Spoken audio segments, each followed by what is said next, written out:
Queria começar esse vídeo lamentando Paulo Henrique Ganso jogar no meu rival Fluminense. Aí é muito azar. Mas eu gostaria também de festejar e agradecer a oportunidade de vê-lo jogar rodada após rodada. Aí é muita sorte, muita genialidade. Aliás, como todo bom jogador de futebol, o Ganso tem a sua dupla. E que dupla?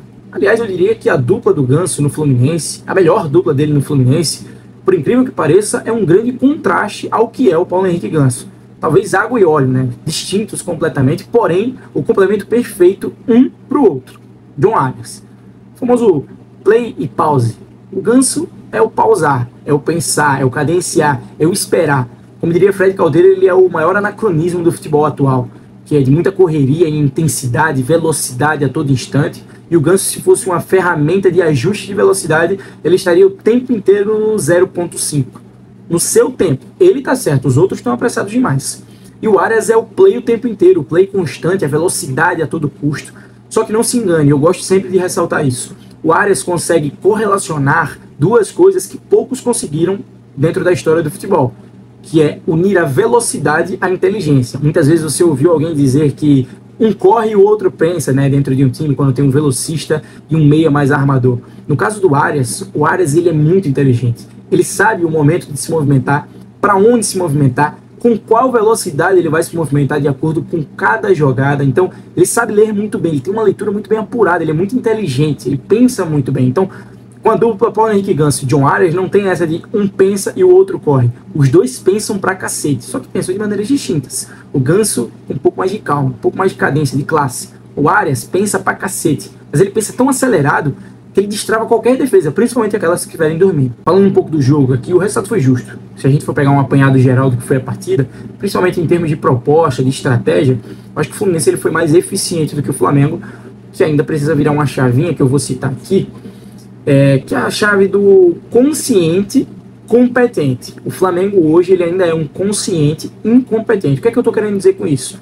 Pouco tempo de trabalho com o Felipe Luiz. Mas com pouco tempo o Flamengo já se mostra muito consciente do que tem que fazer com e sem a bola, de como tem que agredir os espaços de debilidade do seu adversário, como ele vai levar perigo, por onde ele vai levar perigo, o que é que ele tem que fazer para poder levar esse perigo. Porém, por ser pouco tempo de trabalho e às vezes por um excesso de vontade, excesso de intensidade, às vezes por faltar essa dosagem na hora de intensidade, o Flamengo acaba executando mal. Então ele ainda está no estágio de consciente e incompetente, que por vezes acaba executando mal aquilo que tem que fazer.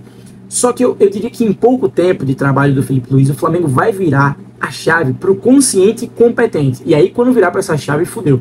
Porque o time do Flamengo tem um material humano qualificadíssimo, e quando virar essa chave e esses caras começarem a executar com maior constância aquela que é a proposta de jogo do Felipe Luiz, quando tiver um pouco mais de tempo de trabalho, um pouco maior de assimilação dos jogadores para com o trabalho e as ideias do treinador, fudeu. Fudeu, porque esses caras aí sendo conscientes, competentes, é foda de pegar. No primeiro tempo acabou pecando muito por esse excesso de vontade, pressionou bastante, subiu seu bloco de marcação, perdia e pressionava logo em seguida, só que acabava tendo esse excesso de vontade e acabava errando muito passe besta, muita finalização das jogadas foram feitas de maneiras erradas, então aquela intensidade toda não foi convertida em gol. E acabou tendo um declínio físico muito visível no segundo tempo, e o que é extremamente normal, é sobre-humano a gente esperar que o Flamengo vai manter essa intensidade altíssima durante os 90 minutos, não vai, é sobre-humano, ninguém consegue, quando consegue, consegue por pouco tempo, né, chega uma hora que a conta vai chegar, e aí quando o Flamengo acabou sendo desgastado fisicamente, acabou sobrando mais espaços, e o Fluminense conseguiu aproveitar dentro da sua estratégia, deixar o Flamengo com a bola e machucar o Flamengo rapidamente quando recuperasse a posse da bola, e com aquele toque do talento, né, do talento do Paulo Henrique Ganso, porque sem o Ganso, você não conseguiria destravar dessa maneira, não. Precisa de um cara com esse toque, com esse refino, com essa visão, com essa ótica do jogo. Só o Ganso tem. E quando você tem o Ganso em campo, acaba sendo até um mero detalhe ele perder um pênalti como ele perdeu hoje. No fim, vitória do Fluminense, vitória justa.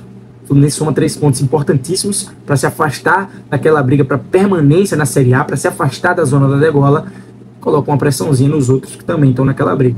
Para o Flamengo, eu já falava antes e falo de novo. Não tem condições de brigar pelo título brasileiro. Tem que focar suas forças na Copa do Brasil para poder ser campeão e festejar ainda esse ano.